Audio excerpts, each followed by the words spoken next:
તો ક્ષત્રિય સમાજ જે રીતે પોતાનો વિરોધ વ્યક્ત કરી રહ્યો છે, CR પાટીલે પણ આ મુદ્દે નિવેદન આપ્યું. ક્ષત્રિયો વિશે વિવાદિત નિવેદન આપ્યા બાદ એવો તો આ વિવાદ છંછેડાયો છે કે શમવાનું નામ નથી લઈ રહ્યો. તેવામાં હવે ભાજપને જૂના જોગીઓની પણ યાદ આવી છે. ગાંધીનગરમાં CR પાટીલના બંગલે યોજાઈ બેઠક, જેમાં મુખ્યમંત્રી ભૂપેન્દ્ર પટેલ, ગૃહ રાજ્યમંત્રી હર્ષ સંઘવી ઉપસ્થિત રહ્યા. સાથે જ ભૂપેન્દ્રસિંહ ચુડાસમા, પ્રદીપસિંહ જાડેજા સહિતના જૂના જોગીઓ પણ પહોંચ્યા.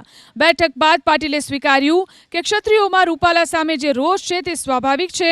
પાટીલે કહ્યું કે રૂપાલાએ માફી તો માંગી છે, હવે ક્ષત્રિય સમાજ મોટું મન રાખીને તેમને માફ કરે. ખુદ CR પાટીલે પણ બે હાથ જોડી ક્ષત્રિય સમાજને વિનંતી કરી કે તેઓ પોતાનું રોષ શાંત કરે.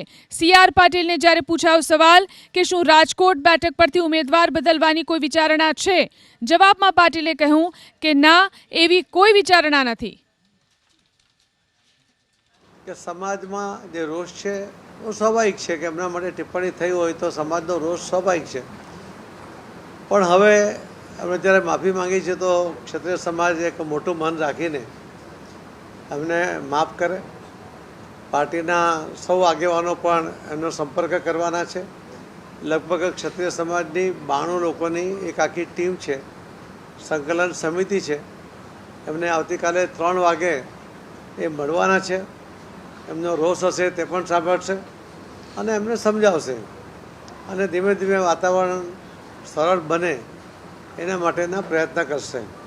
આજે લગભગ અમારી મિટિંગ 2.5-3 કલાક ચાલી છે અને એમાં કોને મળવું, કેવી રીતે મળવું, કોને એ બધી જવાબદારીઓ પણ નક્કી થઈ છે અને આનો જલ્દીથી નિવેડો આવે એના માટે ભારતીય જનતા પાર્ટી તરફથી પણ આ પ્રયાસો શરૂ થયા છે.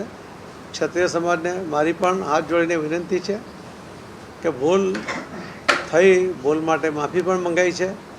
તો ક્ષત્રિય સમાજ હવે પોતાનો રોષ શાંત કરીને પાર્ટીની સાથે વર્ષોથી રહ્યા છે, તો પાર્ટીની સાથે જોડાય એવી હું અમને હાથ જોડીને આપણા માધ્યમથી વિનંતી પણ કરું છું.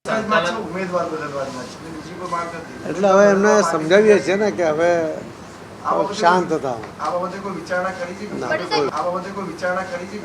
આ બાબતે કોઈ વિચારણા કરી છે? આ બાબતે કોઈ વિચારણા કરી છે? આ બાબતે કોઈ વિચારણા કરી છે?